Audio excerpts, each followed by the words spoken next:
L'activitat d'estudi assistit, inclosa dins els plans educatius d'entorn promoguts per la Regidoria d'Educació i el Departament d'Educació de la Generalitat, és una acció que vol proporcionar a l'alumnat que viu en un entorn socioculturalment desafavorit unes condicions que l'ajudin al seguiment del currículum escolar, a adquirir hàbits d'organització i d'estudi, a planificar el treball escolar i a aprofitar totes les oportunitats que té al voltant en el seu procés de desenvolupament personal. El programa Estudi Assistit es desenvolupa dins el Pla Educatiu d'Entorn des del primer curs d'implantació d'aquest projecte. En el curs actual és un dels programes més consolidats i s'està duent a terme a 19 centres educatius entre primària i secundària i a més a una entitat de la ciutat que també forma part del projecte. En total, doncs, amb aquests 20 centres funcionen una quarantena de grups del taller d'estudi assistit. El principal objectiu és potenciar la igualtat d'oportunitats, evitar qualsevol tipus de marginació i exclusió i afavorir l'èxit escolar de l'alumnat del centre. El taller d'estudi assistit va adreçat a aquells alumnes que, per motius socioculturals, tenen dificultats per desenvolupar les activitats ordinàries que es treballen a classe.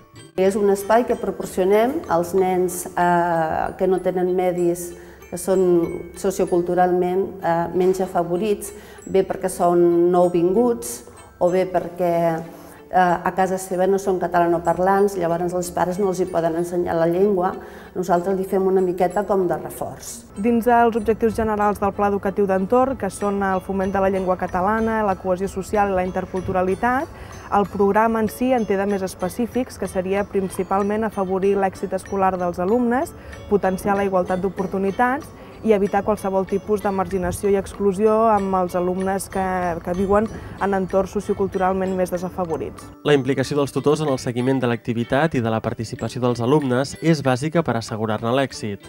Els tutors realitzen la selecció dels alumnes i es coordinen amb els monitors que imparteixen el taller d'estudi assistit. Els que porten la veu cantant d'aquest estudi assistit és els tutors de les classes, que juntament amb els monitors que ho fan, primer que tot, el primer objectiu és l'agenda. Controlar bé l'agenda, que estiguin tots els deures apuntats, portar-ho tot ben posat i llavors fer una mica de repàs i d'aquells reforços que els tutors han marcat als monitors individualment de cada alumne les dificultats que presenten. Ja sigui lectura, comprensió, treballar una mica globalment tot. Els tallers es desenvolupen en un clima amable, ric en estímuls de treball, ordenat i que afavoreix la cooperació, l'ajut i l'intercanvi de coneixements entre els participants.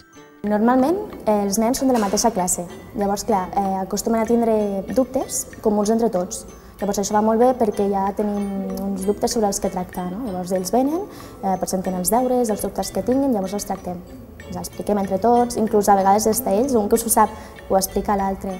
S'ajuden a fer els exercicis, se pregunten entre ells, això també serveix molt per ells. N'hi ha companys que una cosa no l'entenen i, per exemple, diem la meva companya sí que ho sap i li dic que m'ho digui perquè ho sap, això. Va bé per això, per treure més bones notes i per no fer deures a casa, perquè així ens tenim més temps per jugar. La participació en l'activitat és voluntària i gratuïta, encara que la família ha d'acceptar el compromís d'assegurar l'assistència dels alumnes. L'activitat bàsica de l'estudi assistit és l'organització de grups d'alumnes tutoritzats per un monitor per tal de millorar el seu rendiment escolar. Això implica ajudar-los a planificar i organitzar el treball escolar, reforçar els hàbits de treball i les tècniques d'estudi i posar a la seva disposició recursos com ara espais, biblioteca o informàtica. Els pares estan molt contents perquè molts d'ells, com que treballen, no poden estar a l'atenció dels fills i quan arriben a casa ja és molt tard, llavors poden fer la gestió aquesta des de l'escola i ells se senten apoyats.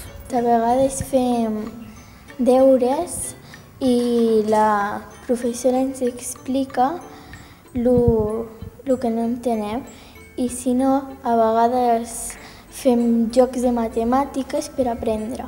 A més, alguns centres incorporen també altres activitats complementàries que treballen els mateixos objectius del taller d'estudi assistit. Les activitats desenvolupades a cada un dels tallers d'estudi assistit són diverses, ja que cada centre compta amb unes necessitats específiques i el taller va una mica en funció de cada circumstància. Nosaltres de vegades també el que fem és que dintre de l'estudi assistit englobem altres activitats que també entrem dintre del mateix paraigua. Per exemple, ara comencem una activitat de biblioteca. I aquesta activitat serà només un dia a la setmana, també un grup reduït d'alumnes, i el que faran seran o recerca d'informació o algunes altres sessions de lectura en veu alta, lectura expressiva i una mica d'expressió oral i d'explicar contes, per exemple.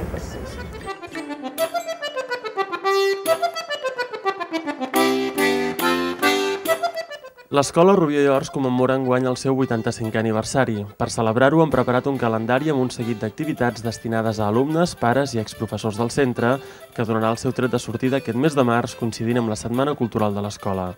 Els actes de celebració seguiran el dissabte 3 d'octubre amb una jornada festiva que s'iniciarà a les 10 del matí, finalitzarà a les 10 de la nit i involucrarà diversos elements festius de la ciutat. El 23 del mateix mes, el Palau Bofarull reviurà la història del Rubió i Ors amb una representació a càrrec d'alumnes i professors que han passat pel centre.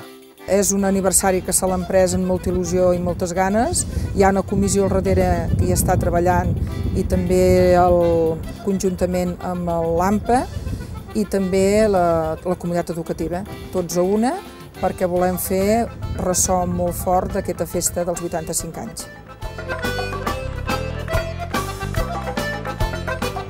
Diversos centres educatius de la ciutat acullen el programa Tastets d'Ofici, una iniciativa dels plans educatius d'entorn dissenyada per facilitar un primer contacte entre els alumnes de quart d'ESO amb diferents professions com ara perruqueria, llars d'infants, el comerç al detall, la fusteria o l'electricitat. Coincidint amb l'inici del segon quadrimestre escolar, han entrat en funcionament nous tastets d'ofici. Els nous tallers que començarem seran el de jardineria, que el farem a l'IES d'Horticultura i Jardineria, 2 dies a la setmana, i un altre taller que comencem aquest quadrimestre és el de construcció, que ho fem amb l'empresa JOM SL, i la gran novetat potser d'aquest curs serà un tastet d'ofici en horari extraescolar que es farà els dimecres i que estarà dedicat a la cuina. Les llars d'infants municipals també acullen activitats dels plans educatius d'entorn adaptades a les necessitats educatives dels infants. Algunes d'aquestes es treballen amb els alumnes d'educació infantil dels centres educatius més propers. A l'Escola Bressol Municipal al Marfull, entre d'altres activitats, n'han treballat una de forma conjunta amb els pares dels més petits i on es combinen els contes amb la música.